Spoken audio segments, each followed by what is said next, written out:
I declare a quorum present and call to order this meeting of the session of Sunny Valley Presbyterian Church.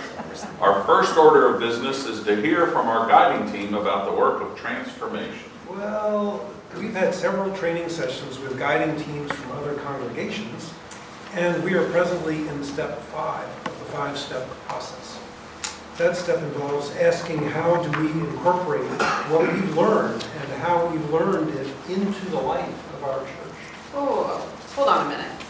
I hate to interrupt, but I'm new on session, and even though I've heard a little bit about this Transformation 2.0 in the newsletter, I still have no idea what it is or why we're doing it. Well, in the simplest terms, it's relearning what it is to be the church, reconnecting with our neighborhood, seeing where God is already at work out there, and how we can be faithful partners in that work. So what do you mean by reconnecting with our neighborhood? You really mean knocking on doors No, not and necessarily. trying to get them to come to church? Not necessarily. Then how do we get them here? We have to do something or we're going to fold up and die. Have you seen the attendance figures? Have you seen the financial report? You may even have to go part-time. We entered into the transformation process knowing it was not a new evangelism or fundraising program. It is more about deep change in the culture of our church. Whoa, I don't like change. There's too much of it already. If we want to change, we should change to go back to the church I grew up in. All churches had to do was open their doors and people would flock in.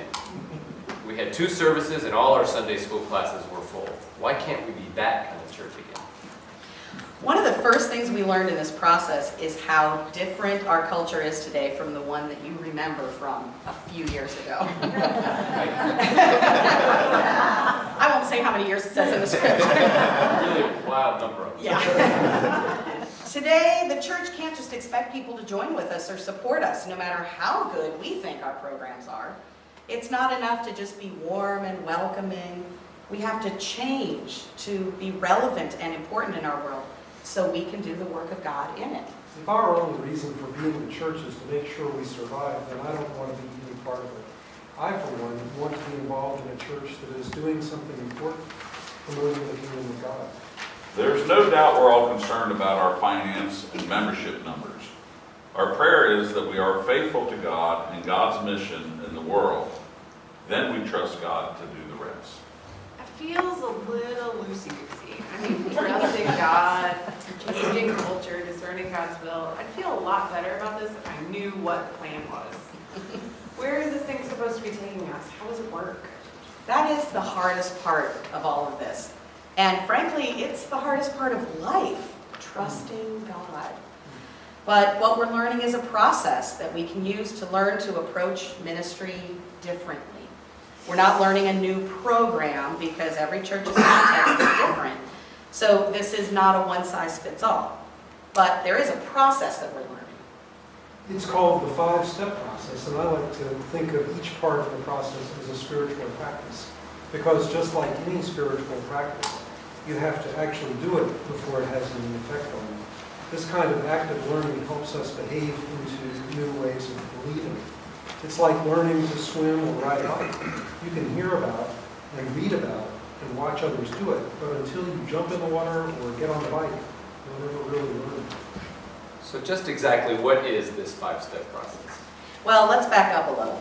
Even before we begin any of the steps, we base all our work on listening to God.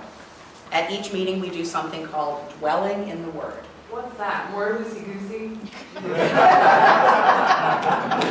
Maybe, but it's really has been an inspiring and fulfilling practice for me. When we dwell in the Word, we read a passage of Scripture, meditate on it, read it again, meditate some more on it, and then we reflect on what God's Spirit is saying to our church and our presbytery and all of us. Every time we do it, it really has generated some amazing comments and ideas and has caused me to think so differently about those passages, differently about Scripture as a whole. The Word has come alive to me during this dwelling. So once we've dwelt for a while, our conversations and plans take on a whole new sense of God being involved in what we're planning and doing. Okay, so let's get back to the 5 steps. I'm getting intrigued by all this. The first step is to listen. In this step, we ask ourselves, what might God be saying to us? So you just sit in a room and listen to each other? It sounds like navel gazing. Okay. Okay. Let me explain. Well, no, we don't just sit in a room. That may be the way committees make plans in the past. But what we're about is much more active and authentic than that. We actually went out into our neighborhood and talked to our neighbors. More accurately, we listened to our neighbors. We asked them where they think God might be active in our community. And we got some really fascinating answers. Like at the soup kitchen and the food pantry. But also at the coin-op laundry and the coffee house and the bar where people gather and engage in conversations. We heard a lot of things people are concerned about. Some even wanted to ask about church. Did you tell them to come here and find out? No, but if anyone asked why we were doing this, we did let them know that we came from Sunny Valley Presbyterian. And it seemed to impress them that someone from a church wasn't trying to tell them something or sell them something, but was actually asking them about their lives. So then our next step, step number 2, was to discern what God is trying to tell us about our neighbors and our community. That's the hardest part, trying to figure out what we needed to learn in order to be the church God intends us to be.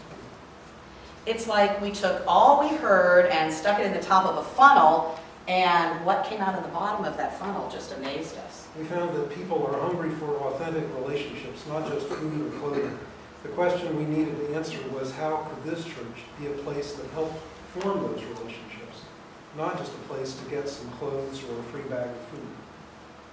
Then we were instructed to design an experiment that could help answer that question. What kind of an experiment? It really needed to be simple, something that was inexpensive or free, something that could possibly be scaled up. And something that might not work. Right, we had to be willing to do something we would fail at. So we decided to take a few dollars to the laundromat and offered to pay for someone's laundry if they would have a conversation with us about their family or why they were at the laundromat. It worked. People were so willing to share their stories, many of them didn't even take us up on the offer to pay for their laundry. They just wanted to talk. So that's the 4th step, evaluating the experiment. It did work. We did have some great conversations. People really were willing to talk to us. But what really worked, what really surprised me, was the change this experience caused in me. I'm not one to talk to strangers. I haven't even been in a laundromat since college, but I found but I found that with God's leading and support, I could engage with these folks that I thought I had nothing in common with. It turns out I do. We all love our families.